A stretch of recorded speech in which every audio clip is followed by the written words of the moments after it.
Salve amici and welcome to another episode of my EU4 Beginners Tutorial Series. My name is Noddy7, Legatus of the Albatross Legion over at Twitch. The first two episodes of my series were looking at a basic intro into EU4, while this video will focus specifically on aggressive expansion and coalitions. Remember, if you enjoy the content, like, subscribe and leave a comment. I can't express how much I appreciate the support and how much it helps. So anyway, let's get into it. So what is aggressive expansion in EU4? It's a negative opinion modifier that other countries get when you take land or militarily vassalize another nation. So if I go over and I try and take land from, say, Mecklenburg, so we'll fabricate a claim on them, and I'll keep chatting while we wait for the time to pass.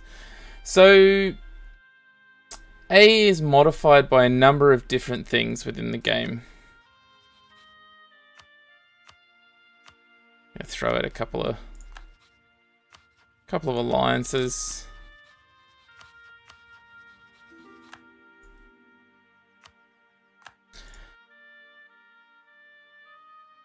So the A is modified by the development of the land that you've taken, the religion, and the culture of the land. Similarly, there are modifiers such as the Age of Discovery ability up here. This one here, Justified Wars. And also the state propaganda and espionage ideas, which can reduce the impact of A that other nations get. Other factors that impact A can be the type of CB that you use. For example, the Imperialism CB or the Reconquest CB. And also any admin efficiency that you have, which is not until late game. If you declare someone a co-belligerent, it reduces the amount of CB. So for example, just quickly, if we have a look now. So if I was to declare, for example, on Mecklenburg, if I was to take land from Lithuania, ignoring the fact that I can't, if I was to take land from Lithuania without making them a co-belligerent, I would get increased AE. If I click the tick, makes them a co-belligerent, means they can call in their allies, which is Aragon. Interesting. So I could take land at normal aggressive expansion levels, but it would also bring in their allies.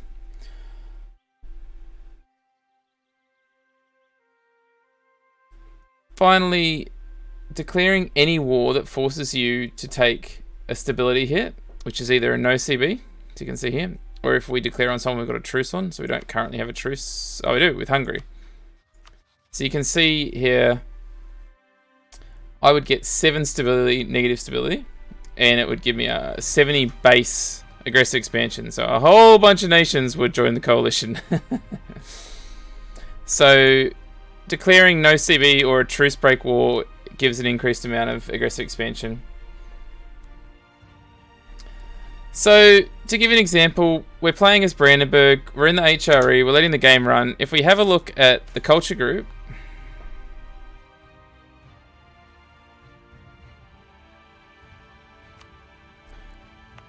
you can see that the German culture group is massive.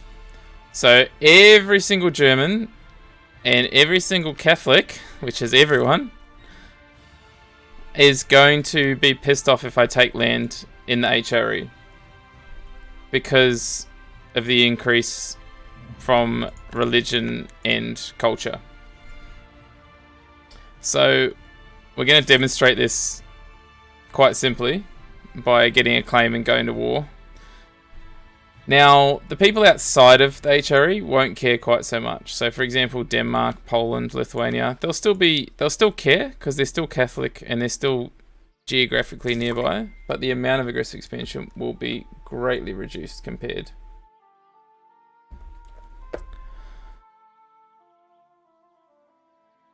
If, for example, if we were to jump over to, say, Castile, and we were to declare a war on Morocco and take a bunch of land, we would find that Morocco would care and Tlemcen would care. So the Muslims in this culture it would care, but the Catholics would not care at all. Portugal, Aragon wouldn't care at all.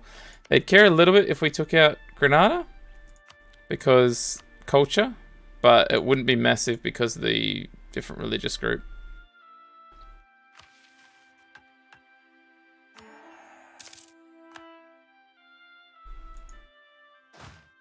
I'm going to put on this one. So we're going to be using some debugging to just help speed things up a bit while we're trying to explain things and show you things. So wait for this claim. We're going to take the claim, declare the war. 1 more month.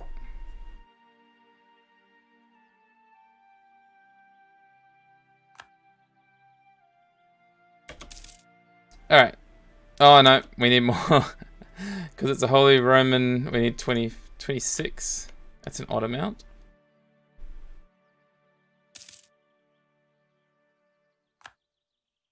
Alright, so we'll wait for the 26 AE.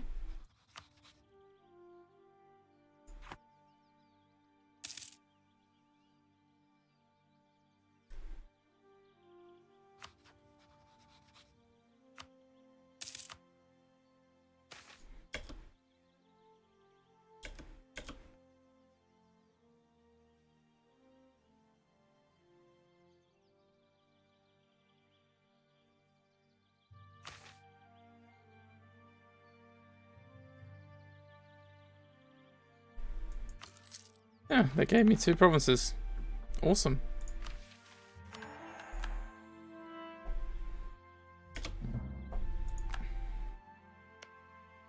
And that gave us a bunch of claims, did it? It did indeed. Alright. Anyway, we're going to grab a claim on... Let's grab a claim on his capital. And let's go for it. So we're going to declare the war.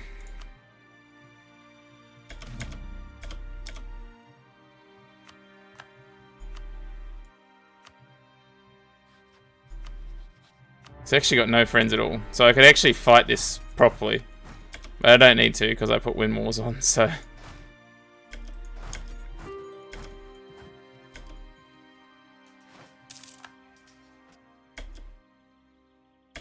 Alright.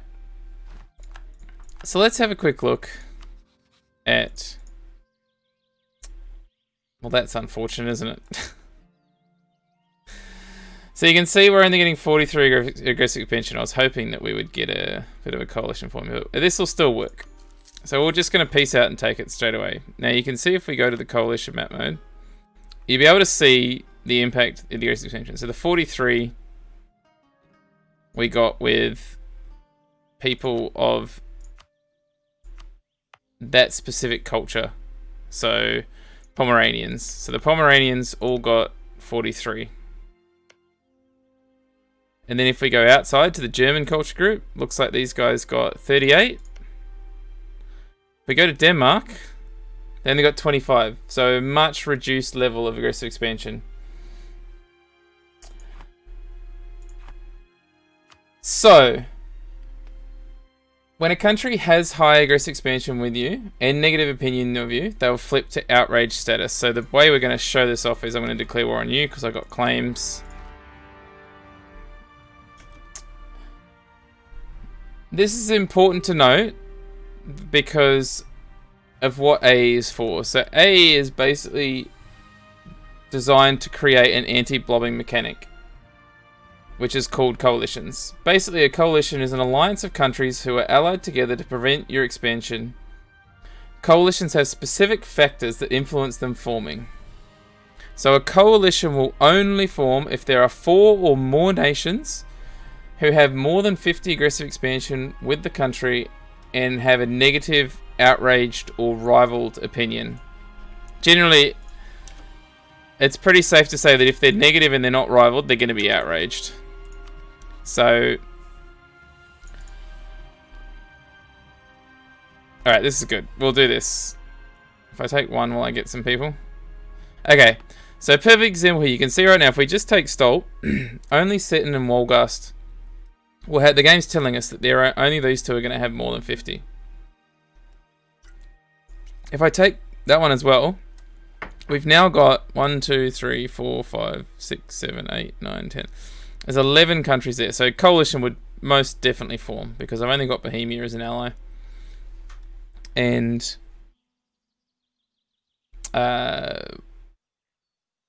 we're not strong enough to withhold it. So nations will not join a coalition if they have a truce with the target. Equally, nations with positive opinion of the target will not join. Finally, the sum of the nations with the outraged opinion need to be strong enough to contest the target. So if the AI does not believe that they can defeat the target, they will not form the coalition. So this is why quite often you can get coalitions forming when you declare a war on another large great power, another large strong nation. Because the AI is preempting that you're going to get beat up in the war and you're going to be weak afterwards, and that they will form the coalition thinking that they can take you out. Whereas before you declared the war on the Ottomans, the AI didn't think they could beat you because you had a big standing army and strong allies. So it takes into account your alliances when gauging your strength as well. So if I allied myself to France and Castile and England and the Ottomans, I could probably take half of Germany and never get a coalition. Maybe. If you attempt to declare into a coalition,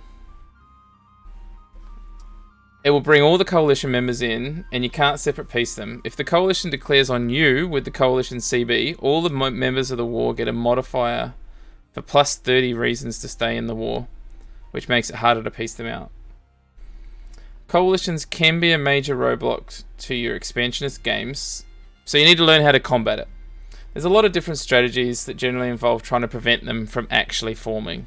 So this is probably a good example of how we can prevent it from forming right here.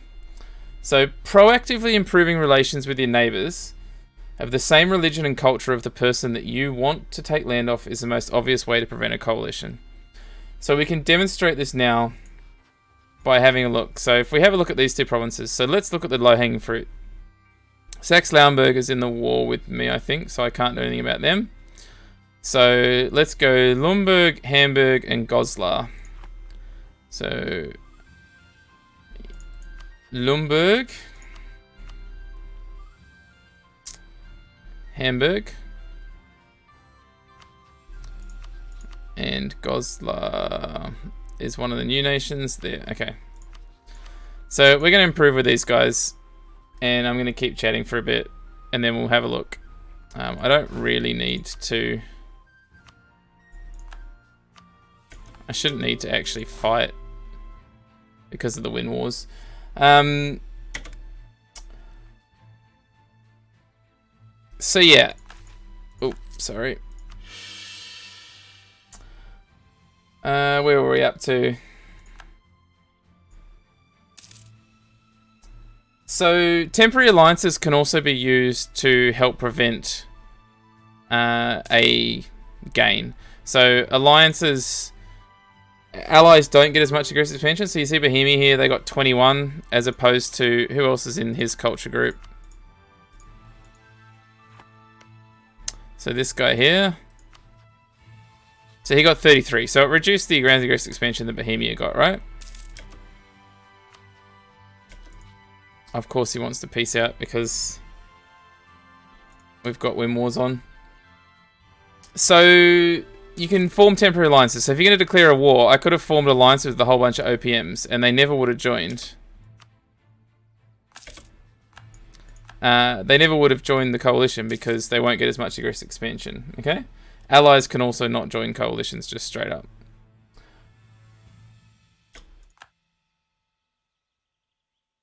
Any modifiers that help reduce the AE generated, for example, prestige. So you can see there prestige reduces aggressive expansion impact. Or any modifiers that help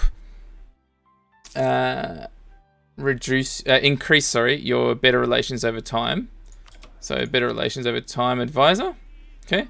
This causes your AE to tick down faster. So you can see here, it's currently going at 2.5. If we hire this guy, It's now ticking down at 2.9, so it's going away faster. Another common trick is to peace out on the 31st of December if you are in a war. And the reason you do this is paradox yearly ticks always happen at the end of the year. So if a country is, say, at 30 aggressive expansion and it's decaying at 3 a year, and the peace deal that you're looking at is 21 aggressive expansion, if you wait until the 31st or even until the 1st, you can peace out, and on the month tick, their aggressive expansion will drop down to 27, then you add the 21 for the peace you've just done, and they're now at 48, so they can't join the coalition. So we'll have a look soon, and you'll be able to see what I'm talking about with these guys, where if we...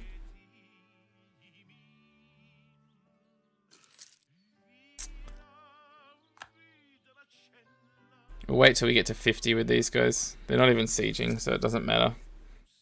None of it really matters. We're not not worried about any of it. Alright, so if we have a look now. So that was...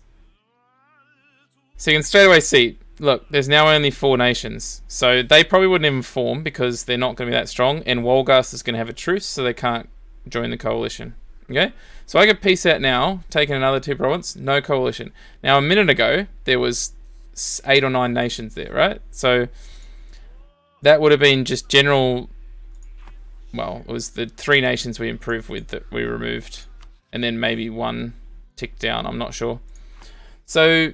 That's one way to prevention, is just improving. So we could just have diplomats constantly improving with the Germans and just try and keep as many of them from going to negative. Now, obviously, it's going to be hard. If we get up to 100 aggressive expansion with these guys, you know, if I take another province, they're all back in there. Well, not the same guys. So, you know, if we take more aggressive expansion, the people get more pissed off, so there's more chance. We've got more negative opinion to overcome than positive. Different CB types are also really good for reducing AE. Reconquest is the most common one, as people don't care about lands you're taking back if they're cause, because it's rightfully yours. So in a high AE area like the HRE or even Italy, Reconquest is gold. So I don't think there's anyone at game start that's a good example, but for example, let's just say that Bohemia got trounced by Austria and they ended up with only a couple of provinces left. You vassalize them, you release, or you take 1 province and you release it, you release them as a vassal, and then you reconquest all the land at a huge reduction of aggressive expansion. So another common strategy is truce cycling. So this is common in large-scale conquest campaigns where you have to make sure you stagger truce timers. So you use the truces to make sure nobody can join the coalition, because they all have truces. This generally requires you being ready to declare wars on countries as soon as their truce is up, often sitting on wars to delay truces, or even white piecing just to reset the truce to 5 years. So the idea is you have your truces all coming off at different times, so that they can't join and you can continually declare war on people. So another less common way to deal with coalitions is to focus on conquests on a specific culture or religion. So this works really well in, say, somewhere like India, or even in China are good examples. So the reason why it works well in India is because there's lots of different culture groups and lots of different religions. Although it looks, you know, it's mostly Hindu, but there are sunny provinces and sunny nations within there. And the reason it works well in China is because there's only 1 Chinese nation in the game, which is Ming, at least unless they break apart. So the idea with that sort of strategy is you just target 1 specific culture and religion, and the reason that works is because you are limiting the amount of potential coalition members, because you're only pissing off 1 group of people and you're keeping them weak because you're constantly at war with them. So to give you an example with China, you can kill Ming over and over and you get heaps of aggressive expansion, but it's only with Ming. Most of the people around, they'll care, but not enough to really kick up a fuss about it, because they're the only Confucians and they're the only ones with Chinese culture. So if you take all these Chinese cultural lands, the only one that's really going to care is going to be the Ming himself. So for example, if we go tag oiret, and then we just go, well, that's an unfortunate long timer. We'll have a quick look.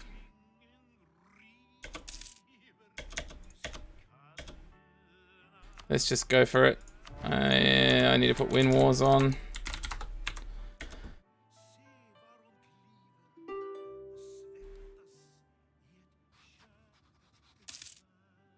Alright.